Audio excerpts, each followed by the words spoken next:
Today I'm talking with one of Australia's great velvet-voiced outlaws, Dave Graney.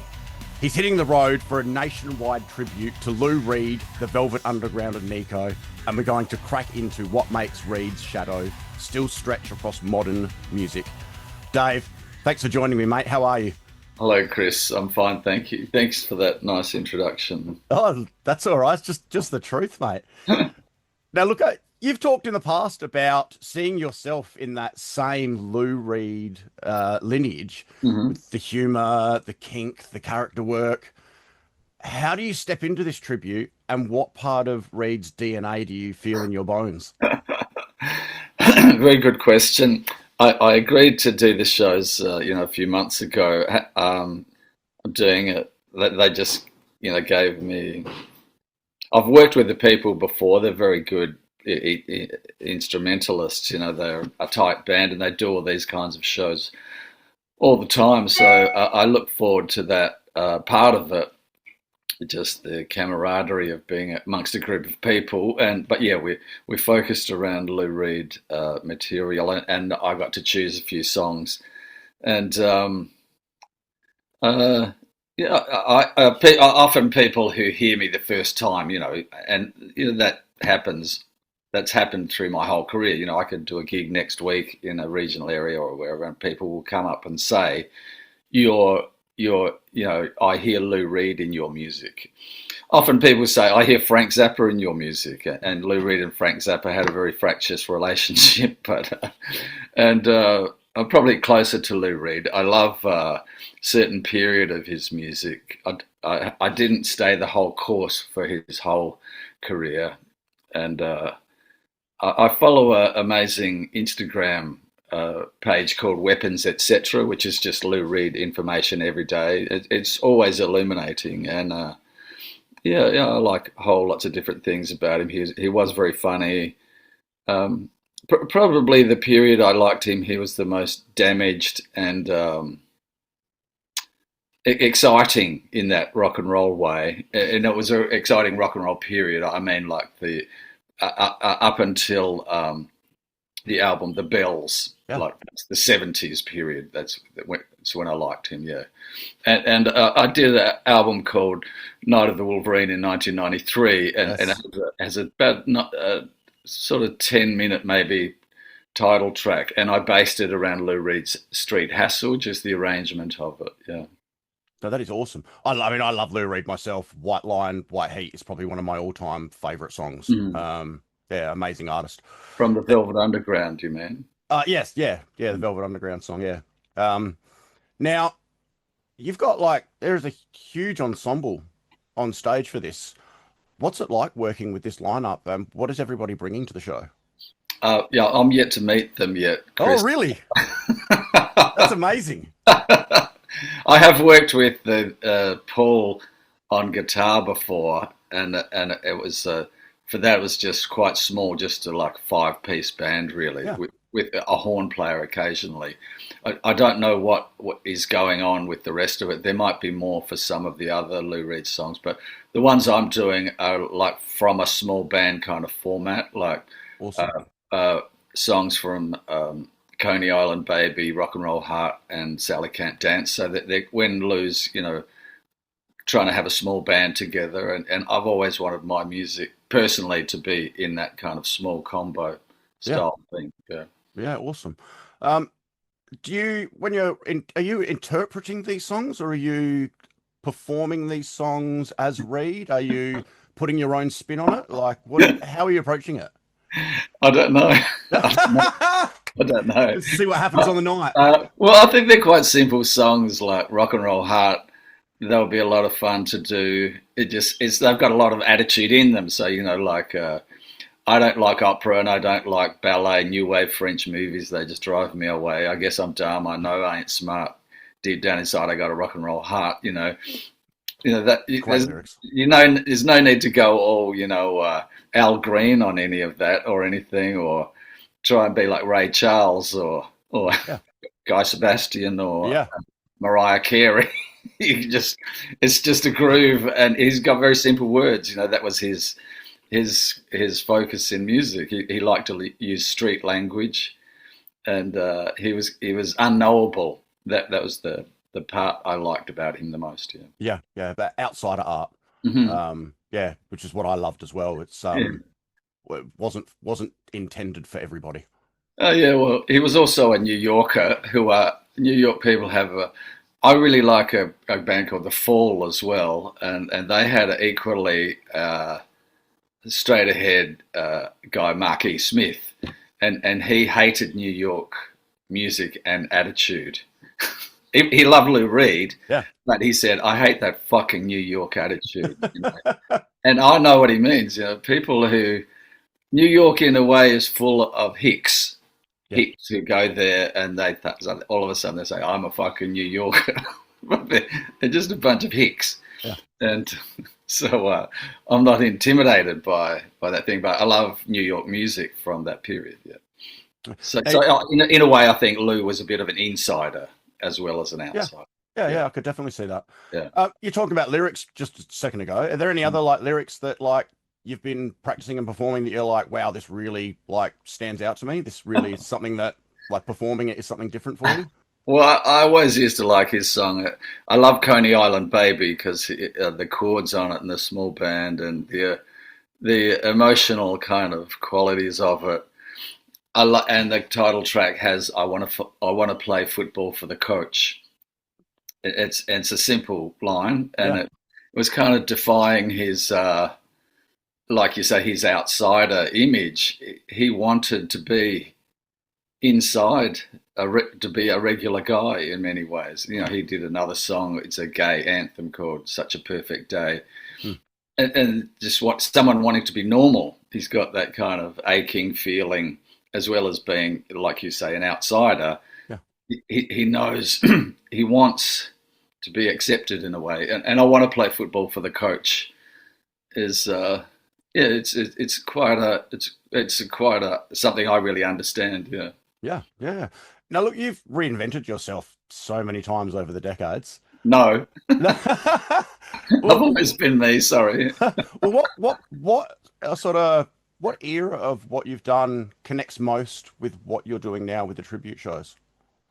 Oh yeah, I don't know. Probably Night of the Wolverine or something. I don't know because that had an overt Yeah, kind of nod to Lou, to Street Hassle, I guess. Yeah, yeah, yeah, I was never into the uh, you know people who love heroin chic, and I've never liked hanging around people who are you know obsessed with the hard drugs lifestyle. They're yeah, painful people to be around. People on heroin are horrible. They'll just yeah, lie to you, rip you off. They're yeah. just awful.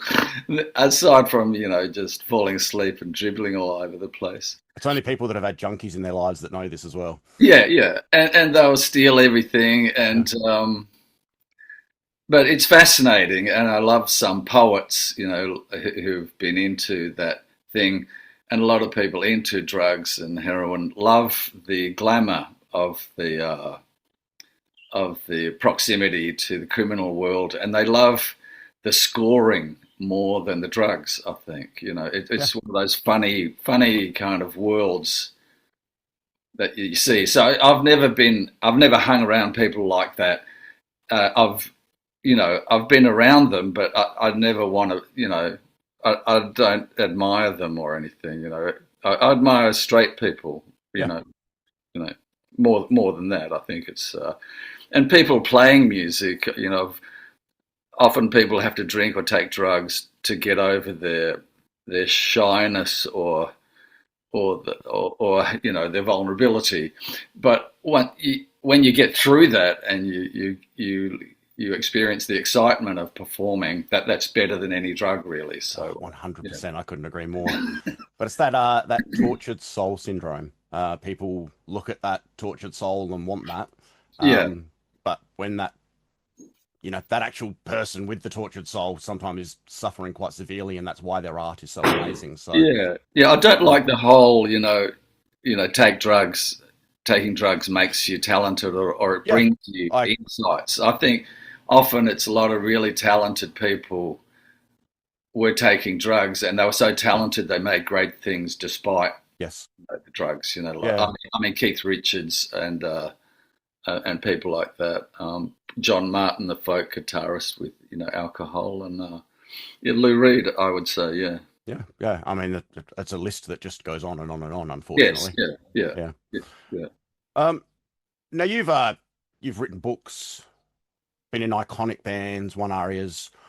Is there a certain chapter of your life that you feel like is a little bit overlooked or misunderstood? Yeah, my music life. I Yeah. love that.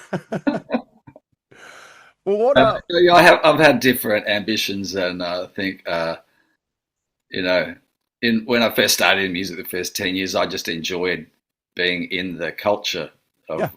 I was a rock culture person. I just liked being being in the culture, and being in a band. I loved it. yeah, I yeah, had no thoughts of a career arc or anything, or you've got to do this, do that. I just enjoyed whatever came along. yeah.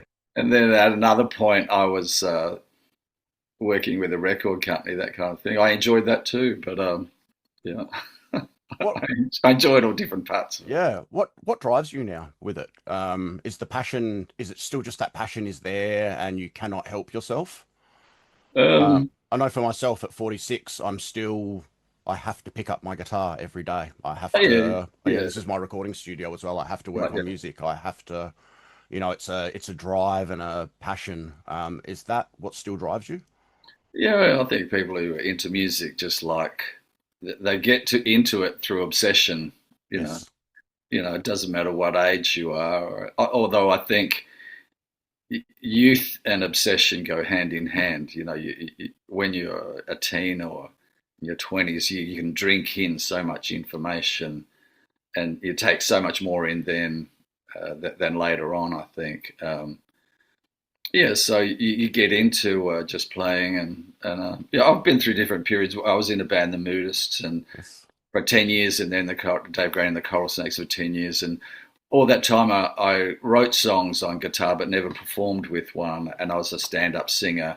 I enjoyed that, but I got bored with it, and then for the last 20, 25 years, I love playing with guitar and singing as well, which is different kinds of skill, Yes. and it's a different relationship with the audience because when you're playing guitar, you're kind of got something between you and the audience. You're concentrating on something as well as the words. Yeah, you're in the music as well as in the words. But I just did a big tour with our '90s band, the Dave Graney and the Coral Snakes, and it was just all singing and dancing, for a 2.5 hour show, and I really loved that. And I think on this Lou Reed show, I'm not playing guitar. Because I like that period of his first Australian tour when I didn't see it, but I've seen clips of it when he's got the blonde hair and he's just dancing. I like that. Yeah. Yeah. Yeah. Now, I always finish these up with just some quick fire questions. So just sort of off the top of your Shoot, head. Yeah. go ahead. The first one is always a little bit harder for some musicians to answer. Who is your favorite artist?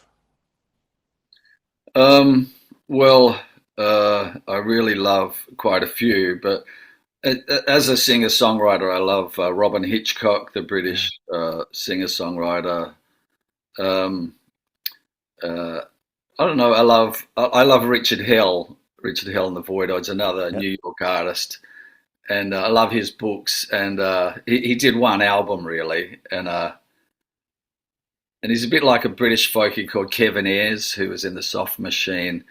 Both of them couldn't be bothered uh, performing live within a music industry context. They just, Kevin Ayres just wanted to stay on the island of Mallorca and drink wine, and Richard Hell just wanted to stay in Manhattan, New York, and he has. So I admire that in a way, but I also like people who just work all the time, and yeah, that's me, I guess. Yeah, I just work all the time. Yeah.